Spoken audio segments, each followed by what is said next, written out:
Transferring money from one country to another is expensive, and the banks that facilitate money transfer have tricked us into believing that it should be expensive. On today's show, Harsh Sinha explains the peer-to-peer system of transferring money with TransferWise, where he works as VP of Engineering. Harsh also discusses the larger picture of FinTech companies. The emergence of so many companies at the intersection of finance and technology is no accident. The 2008 financial crisis created a loss of trust in the existing financial system. Simultaneously, smartphones and cheap cloud computing has created a new environment with new opportunities for companies like TransferWise to position themselves as a new option to consumer banking.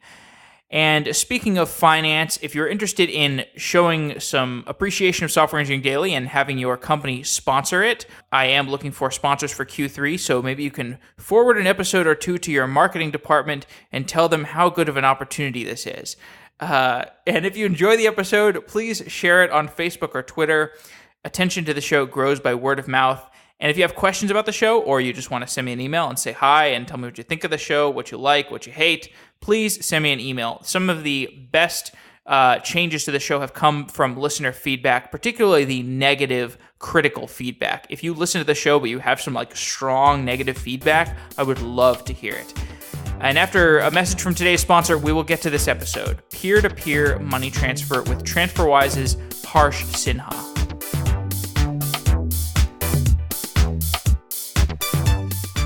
I had a crazy idea a couple weeks ago. It's a photo sharing app that only has pictures of cats. When I finish my photo sharing cat application, I will be deploying it to Linode because Linode is the fastest hosted Linux provider.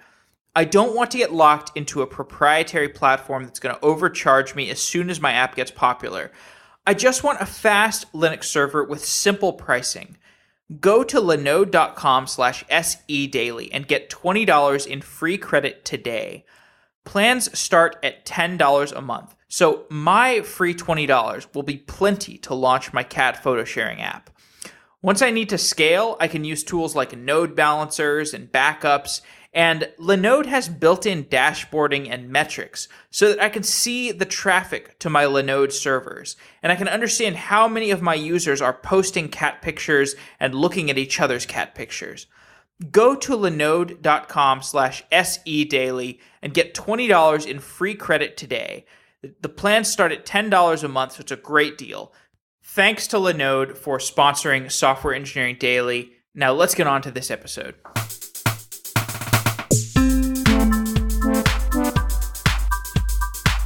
Harsh Sinha is a VP of Engineering at TransferWise. Harsh, welcome to Software Engineering Daily. Thanks for having me, Jeff. In this episode, I want to discuss the technology behind TransferWise, but first we should start out with what TransferWise actually is. Can you describe the TransferWise product? Yeah.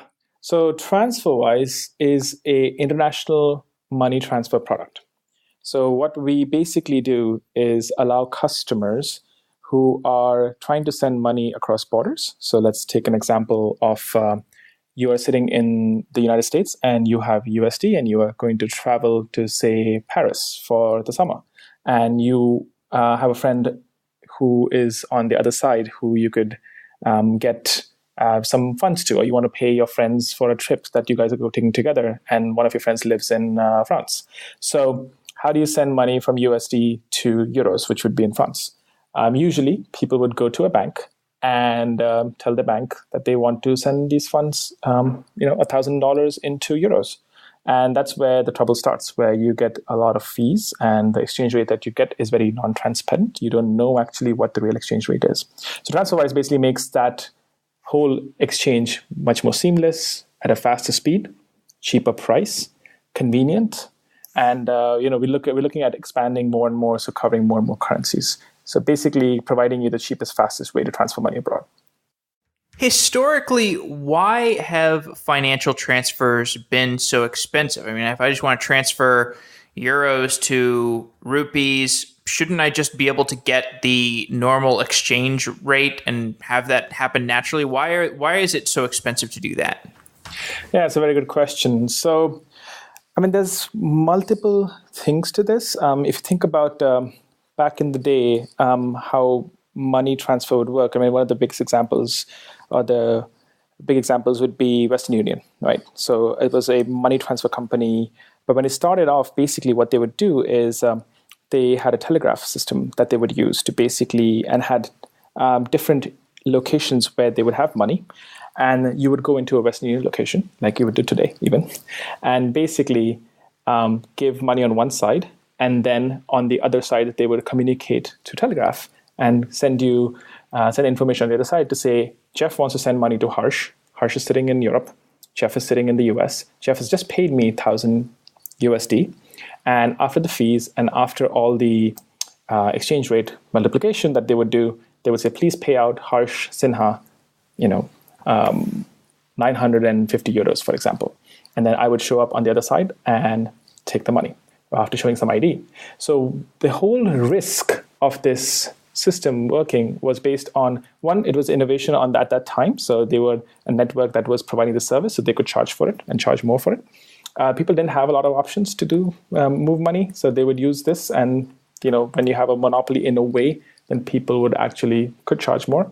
They would also take some risk on handling cash. So they would be taking in cash, paying it out on the other side, carrying cash and taking the capital in different countries and holding it in these locations. There were risks involved with it. So that's how it started. Over time, of course, banks have evolved. Banks are connected more. Banks in the 1900s and over time basically started getting connected to each other. And one of the biggest networks that was built that banks use is called the SWIFT network. And SWIFT kind of does a similar thing, but think about it through the network and protocol that's proprietary to an extent that they use to connect to different banks. But the bank still decided to keep charging more fees because it is something that can be easily charged for this service that you don't have a lot of options to use other places. Right. So it sounds like this type of thing, and this is kind of a theme that seems to be coming up on Software Engineering Daily on a regular basis, where like you have this pain that users or customers accumulate, and it's this pain that it becomes such a part of your everyday life that you kind of forget that it exists. So one episode we did recently was about remote desktop login. And if you think about like the remote desktop login technology that we're using, it's like pretty slow, pretty annoying, but we're so used to it having these problems that we just kind of make do with what it is. And that has kind of been the way that money transfer has evolved. And like I think about it kind of from a first principle sort of thing, and it's like currency exchange markets are extremely liquid. They're extremely efficient. It's really hard. Like if you're a currency trader, it's pretty dang hard to make money.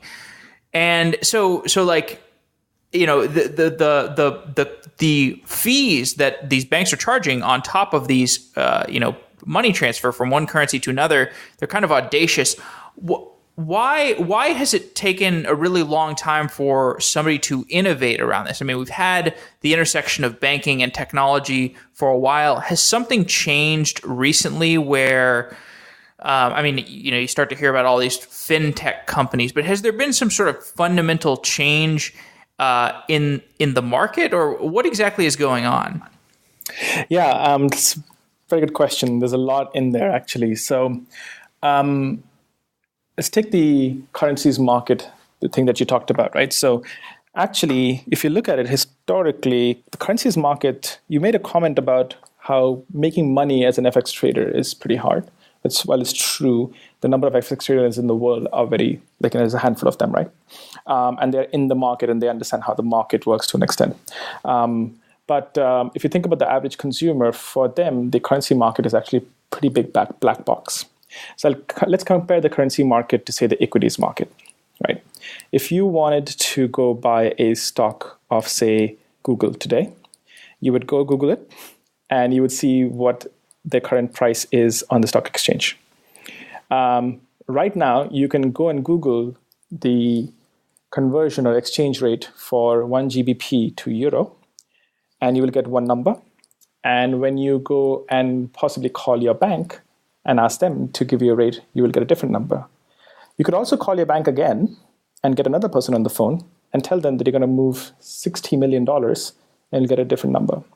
That's not how the equities market works. Whether you're going to put 60 million or whether you're going to put, $200, you'll still buy Google stock at the same price. So there actually is a lot of information asymmetry in this market. And that's mostly been driven by the big banks. So the big banks actually saw this coming early on, that they were making quite a bit of money through having this information asymmetry, and were able to offer different exchange rates depending on the client that's calling them, right? And before the internet happened also, a lot of this trading would happen on the phone. So you would call an exchange broker, they would give you a rate, and then you could keep calling people and get better rates or different rates, and then you'd pick one. So there's a lot of ways that you could actually change the exchange rate, and the buy and sell as the banks would give rates on to the customers would keep changing. So this information asymmetry actually is one of the biggest reasons why banks realize that they can make a boatload of money by charging different commissions. And that's the reason why it has not been disrupted, because instead of, there's no central exchange per se. Like, where do you go to trade currencies? You can connect with Goldman, you can connect with Barclays, you can connect with RBS, you can connect with Citi, but you have to go to these big banks to trade with them, and they have the power, right?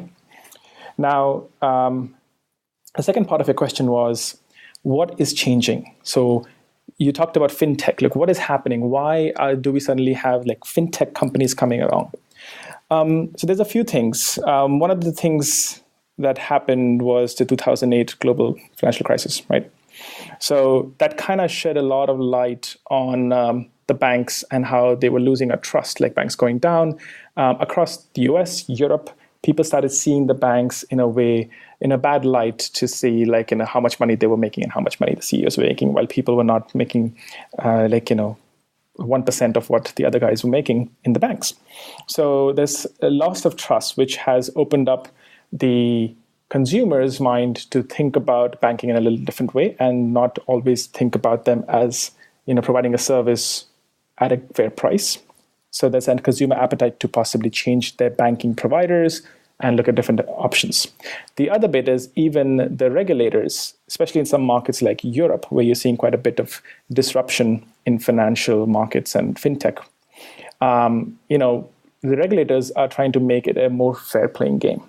So the regulators are realizing that the banks have gotten pretty powerful, and they want to see some innovation in the banking sector to make it an even playing ground for some of the consumers that we have. Basically, if you don't do that, then the banks can basically keep milking with fees and all the other value-added services that they claim to provide, and charge you more and more as a consumer, and you don't have anybody to go to. So this is kind of like the regulators basically pushing the rule changes and innovating and providing smaller companies the ability to operate in this space is allowing a lot of innovation. And in addition to the trends that you mentioned, the macro trends, there are also these trends that just make starting a company easier. I mean, first, there's obviously everybody's got a mobile device now. That's a fundamental change. There's cloud, just makes starting a business and scaling a business easier. That makes it a lot easier to start up a FinTech company. It's like start up a FinTech company is already so much cost to onboarding, and you have to have a lot of money. It takes a lot of money to start a FinTech company. Yeah. And then also there's just open source software has been compounding interest over the past 10 or 20 years, or however long open source has been really going. And my impression is that banks just are unable to adopt open source as aggressively as smaller companies. So there are all these trends that create this ecosystem that makes FinTech appealing. So let's talk about TransferWise. So what does TransferWise do differently? Because there is obviously a fundamental difference to how TransferWise facilitates money transfer. Yeah. So the biggest thing is that we operate on a peer-to-peer model, or we try to make our routes as much peer-to-peer as we can. Right. So the idea started off with our founders. One person, both Estonian founders, one living in London, but getting paid in euros because he used to work for Skype. He was an early employee at Skype's employee number one. But he lived in London, and he needed to move his money from euros to pounds every month.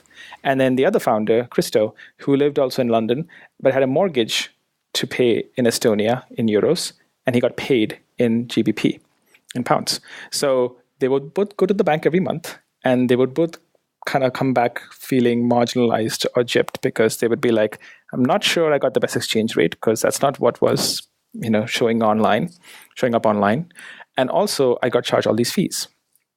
So over time, as they, like their friends, they started talking, and then they realized one day that, hey, instead of going to the bank, why don't we just pick the mid rate between the buy and sell, which is the mid-market rate, and then I will do the transfer into your local bank account in Europe, and you do the transfer into my pounds bank account in London, and we're done. That's how the company started, right? And this model basically perpetuated as we started building the business.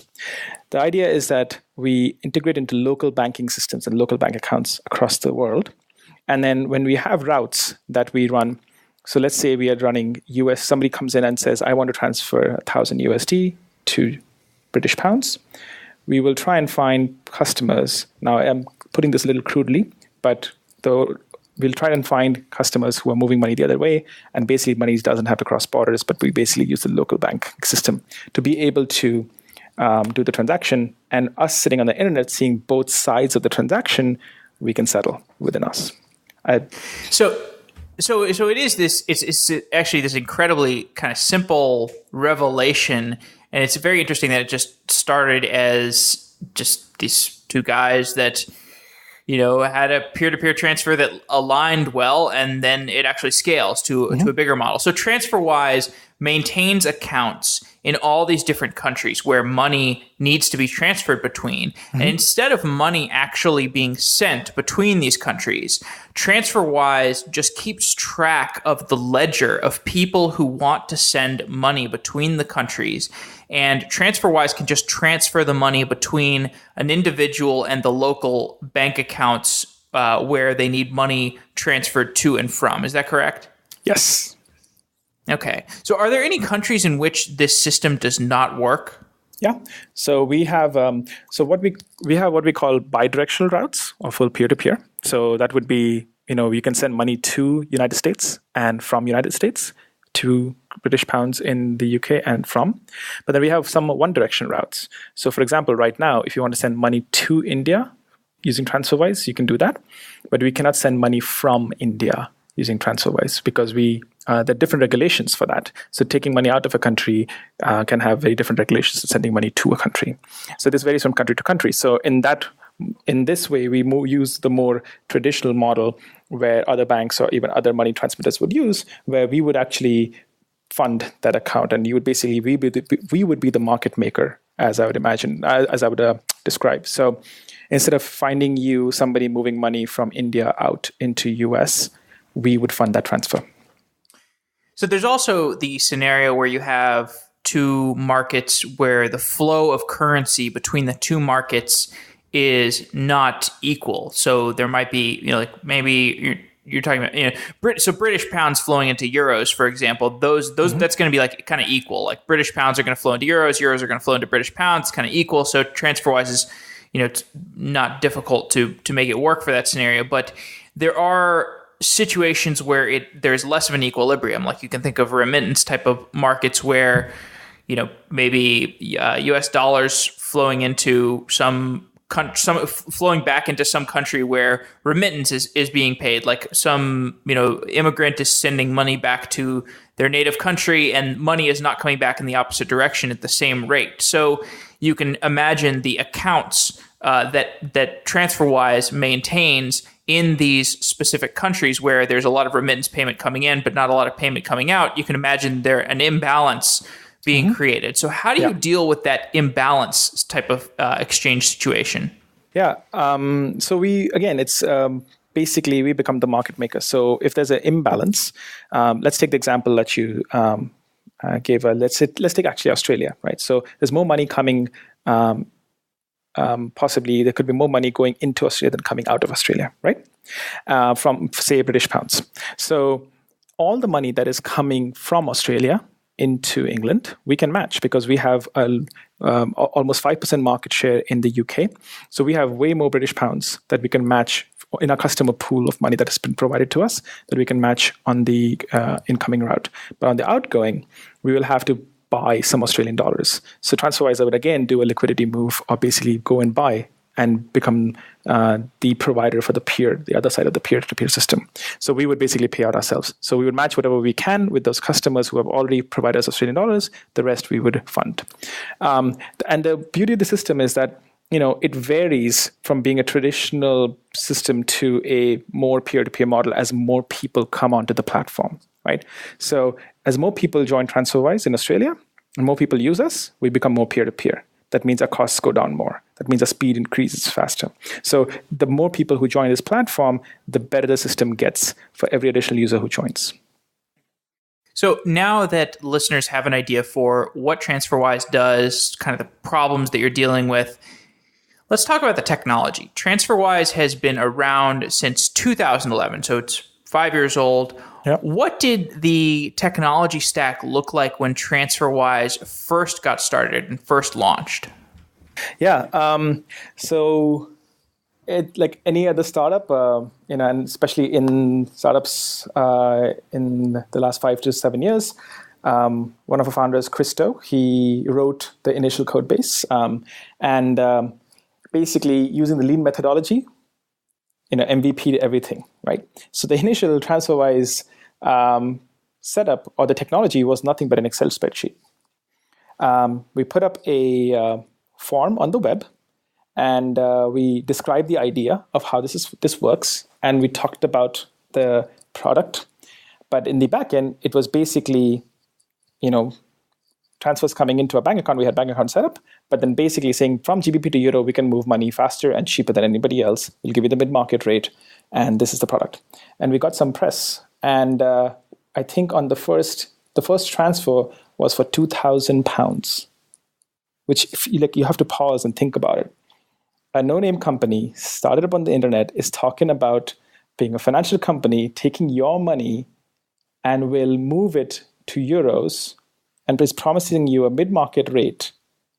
And it just came out today, and somebody got on, filled out a form, gave the bank account information, gave their personal information, and said, I'm moving £2,000 to you. Here it is. Please move it to euros. Unbelievable, right? And the power of the internet, right? And how much people trust. That's how it started.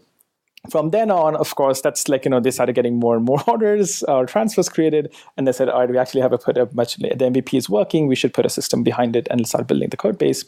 And the initial code base was built on Groovy on Grails, which for some of the listeners might not be the most well-known language and platform, but it's basically a framework, and Groovy is the language. It's something similar to Ruby on Rails, but it's JVM based. It was kind of fashionable in 2011, I think. It was to an extent, and especially in Europe, where there's a lot of enterprise Java programmers.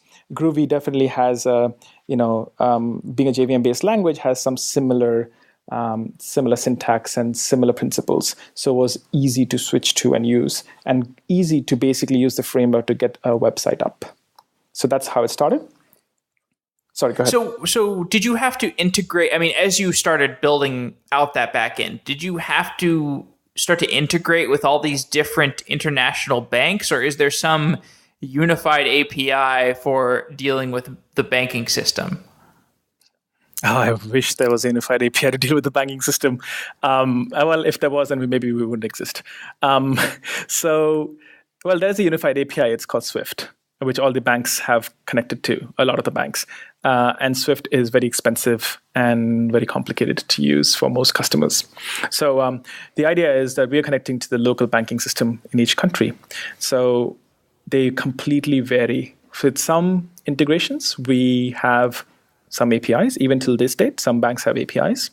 With some folks, we do file-based integration, so FTP, SFTP, or FTPS. And then with some, we do very proprietary protocols or APIs that they may have. Some we do ISO 8583 integrations. So it all depends on the bank and the local market and what's been prevalent there. Because the banks are using technologies that have been built in the 50s, 60s, 70s. So for them to get it to the newer API-based model has been harder.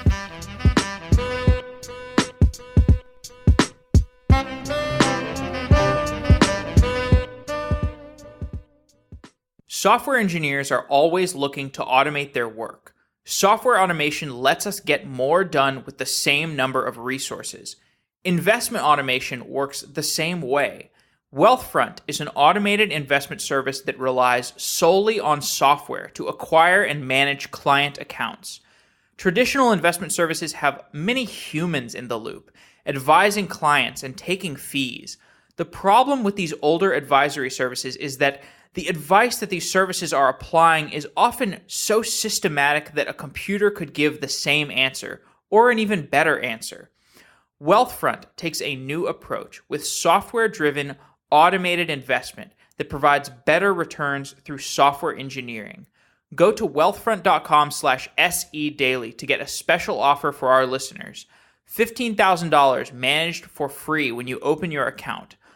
Don't pay commissions and account fees. Maximize your gains with Wealthfront's set it and forget it investment automation.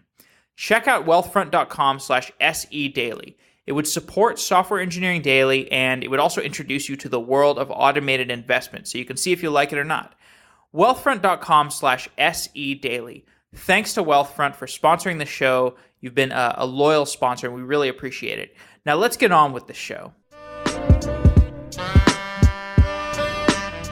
So I've done a couple of interviews with people about like FinTech stuff, and there is always this story of like integrating with the banks.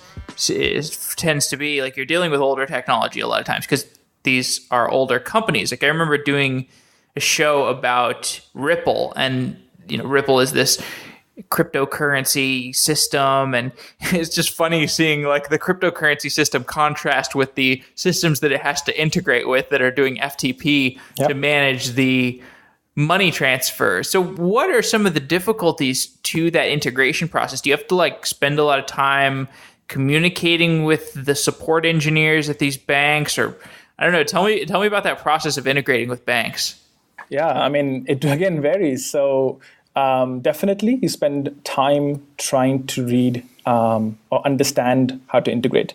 It can range from email-based instructions to actual API docs that don't actually work because the API is different than what the docs specify, to API docs or instructions that are written in non-English language. So we've been doing some integrations in Latin America, and the docs are written in a different language, so we have to kind of work through that. And then basically even the support folks, so the people who we are integrating with, it is quite often that when the deal was struck, or like in the business deal was signed to say we're going to work with you as our banking partner, those people in the room did speak fluent English and understood what we're going to build, and like maybe sold the tech to be more than it is made out to be. And then when you start integrating, you start realizing that actually it is not as easy as you think. And then the person who's working with you on the other side might not also speak the same language. So integrations can be more complicated because of that. But yeah, it varies. It really varies from place to place, banking system to banking system. But in general, the problems can be mostly language, outdated or non-existent documentation, and then protocol formats, which can be a little esoteric or have exceptions that you would not expect them to have. Back in the first .com wave of payments companies, PayPal ended up being successful largely because it was the company that had the best established anti-fraud technology. Is fraud a big problem for TransferWise? Is that something you have to deal with a lot of times? Fraud, of course, for any financial company, fraud is obviously on the top radar, right? So we also have a pretty sophisticated fraud engine, which we keep iterating and developing. The thing about PayPal versus, I spent time at PayPal and before I joined TransferWise, and you're right, like PayPal's fraud engine is very impressive, and the whole power of that engine is based on the amount of transactions that they have seen over the last 15, 17 years. and also the number of transactions they see right now. So fraud and doing fraud is basically nothing but catching patterns, right? So when we launched in the US, we started working with the ACH system.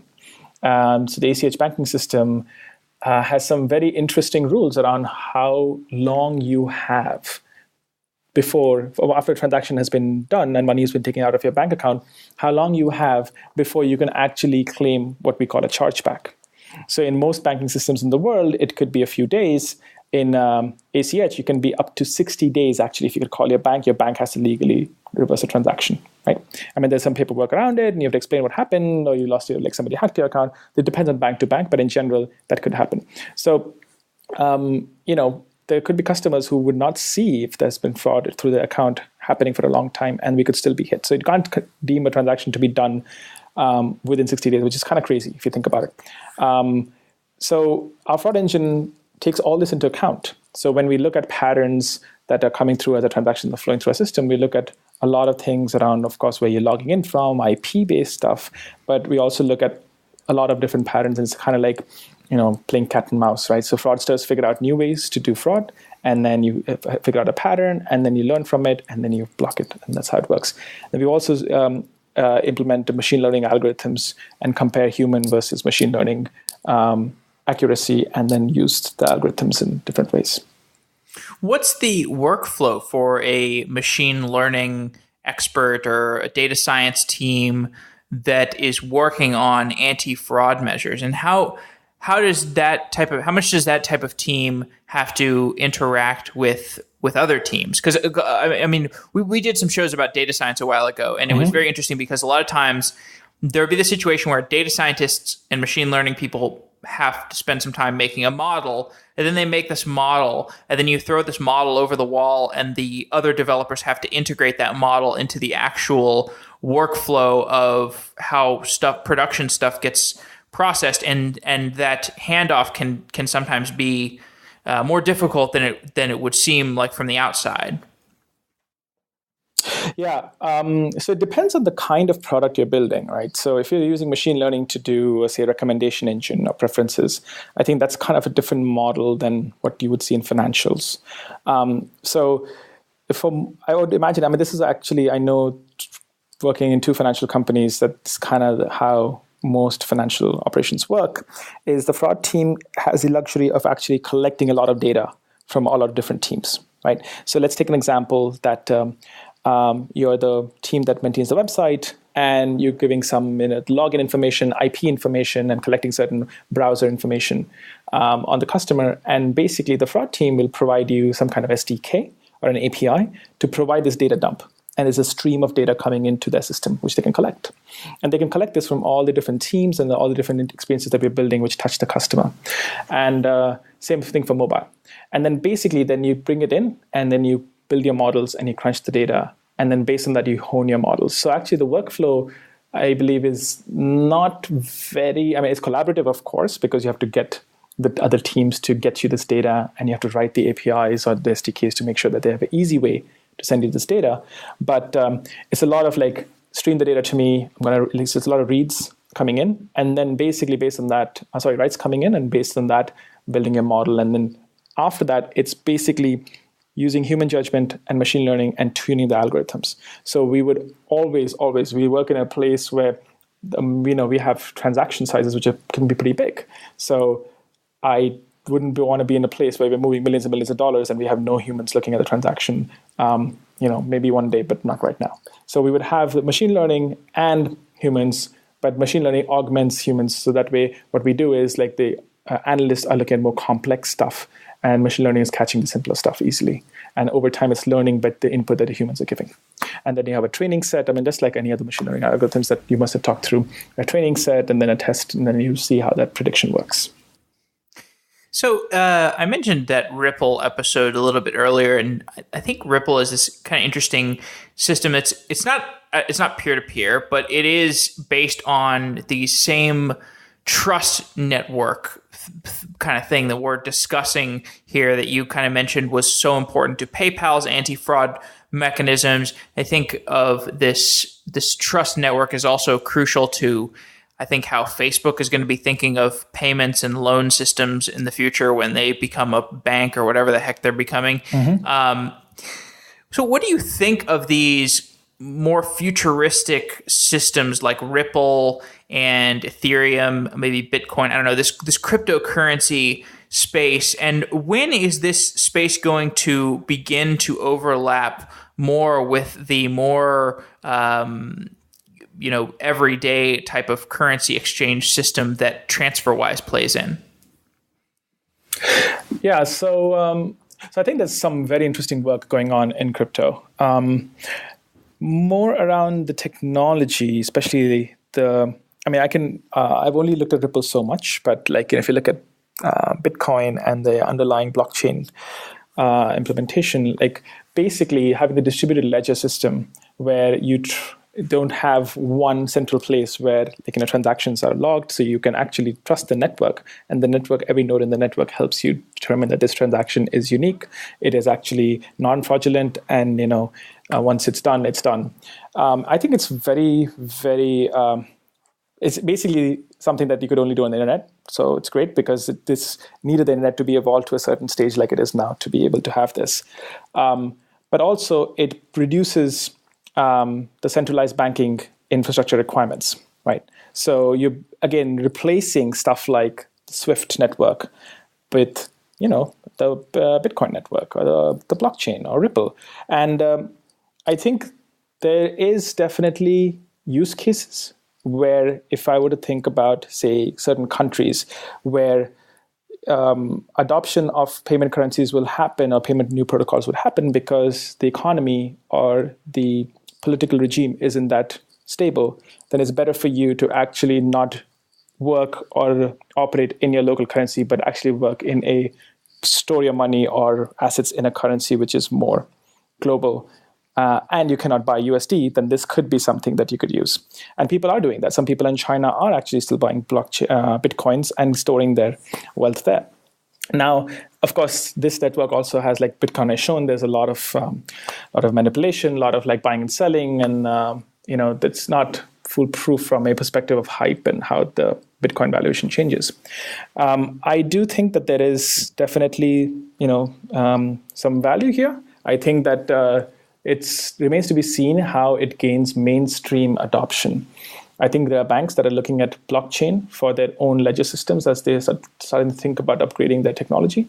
So this could be an interesting segment that blockchain could pick up and get implemented in. But then the banks still have no incentives to get off their, give up their advantage. So they will still charge the big fees. So yeah, it still remains to be seen. I think from a technology perspective, it is very, very interesting. Do I see international money transfers completely being solved by this?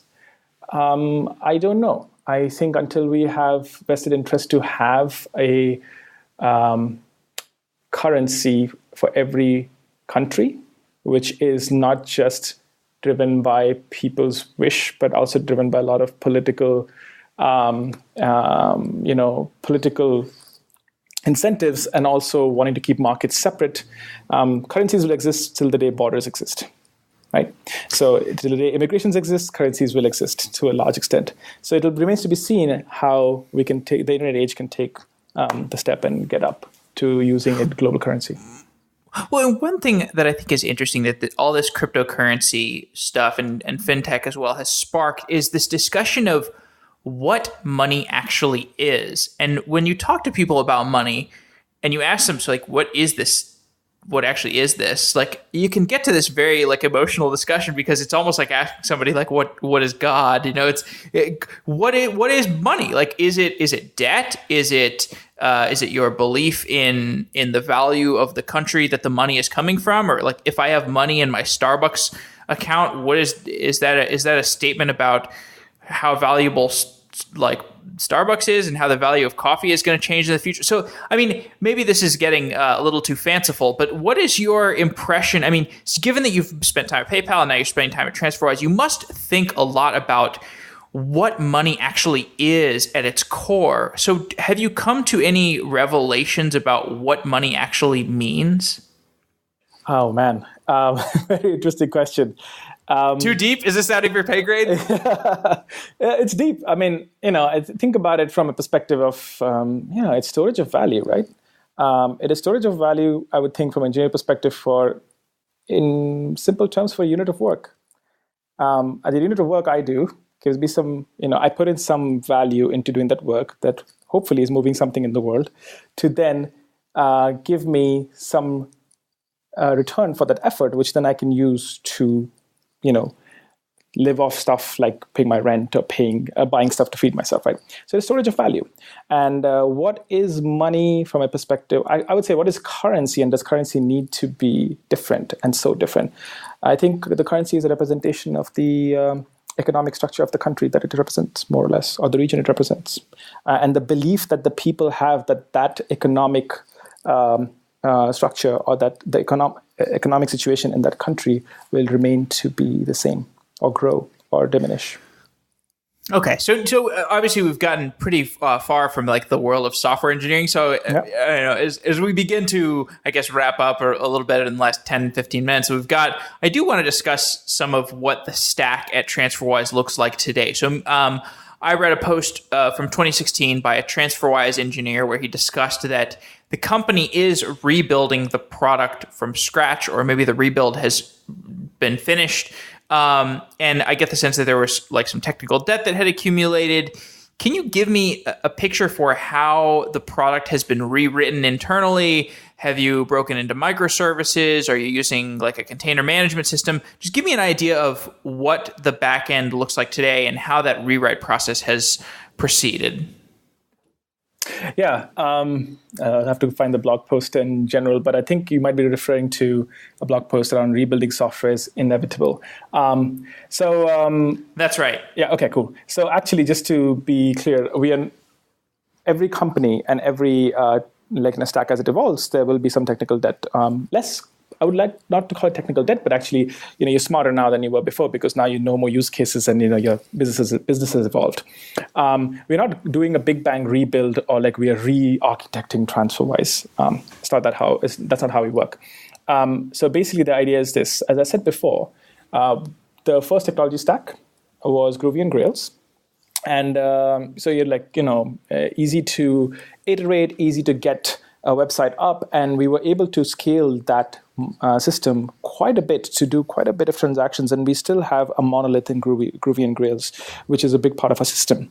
But as we have grown and as we're doing more and more transactions, and also as our engineering team has grown, so we've gone from about 50 engineers since I joined last year to doubling the team now. So you're almost at 100 engineers. So as you can imagine, as you have more and more people working in the same code base, you step on each other's toes, builds get longer, there's more code that's added, and the increase in increase in code base is much faster because we have more people committing. So we've started to move, and we've moved on quite a bit of work in the move towards microservices. So we're splitting up core components of a monolith and breaking it into multiple microservices.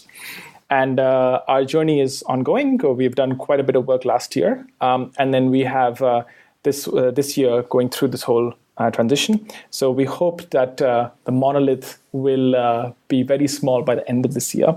The new microservices that we're writing is in Java 8 on Spring Boot.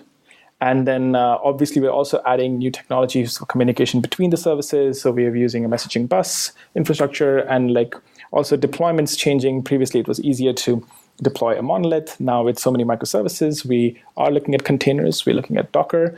We actually do use Docker in a few things internally for testing. And then we are hosted on-premise and also looking at Amazon. So that's kind of how we are set up. So when you talk about onboarding with Docker, it sounds like you're just kind of assessing it, you're testing out some things.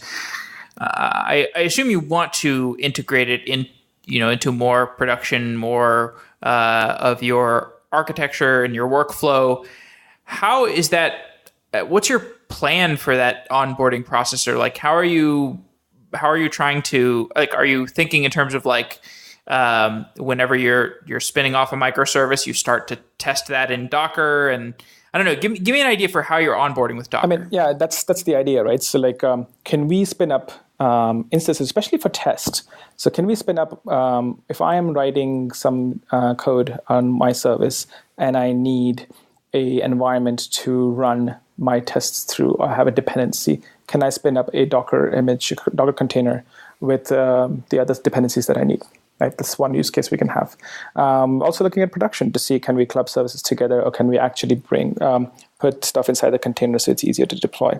But basically, and it's not only Docker, we're looking, maybe like looking at other stuff too. But the idea is, as you said, can you deploy stuff easily? Can you take stuff from test or dev through test to production in a similar manner or a similar environment? So all the tests, performance, and functional tests that you run are in the same environment. So it's easy to transition the code into production. And how has the sorry to interrupt you, but how has the transition from a monolith to microservices, how has that affected your team structure, your ops or your DevOps structure? Yeah. So we actually believe in you build it, you run it through and through. So we definitely have an infrastructure team, a platform team, which for a long time, was basically, since we had the monolith, would basically help us deploy the code. And so we'd have a release every morning, and it would go out, and all the code would be in the build, and things would go out, and the infra team would deploy it. And then the developers who had committed for that day, or whoever was in the release, whoever's commits were picked up, they would actually be on the release channel to help support and reading logs and stuff. As we've gone more towards microservices, we've taken the bigger approach of you build it, you run it. So we've built tooling around being able to deploy code simultaneously to production, depending on whatever you want to do. So you have your own instances, you deploy your microservice yourself, you maintain it, you look at the graphs, you look at monitoring. And of course, the platform team is there to help if you need help, but in general, you run your software. The monolith still does get deployed by the central team for now. That's how it's set up. So whatever's remaining of the monolith, that still gets deployed by the central team. Yeah. Got it. So just to close off, what are the projects that you are focused on working on at TransferWise today? So from a product perspective, right now, if you think about it, so I'll give you some numbers on this.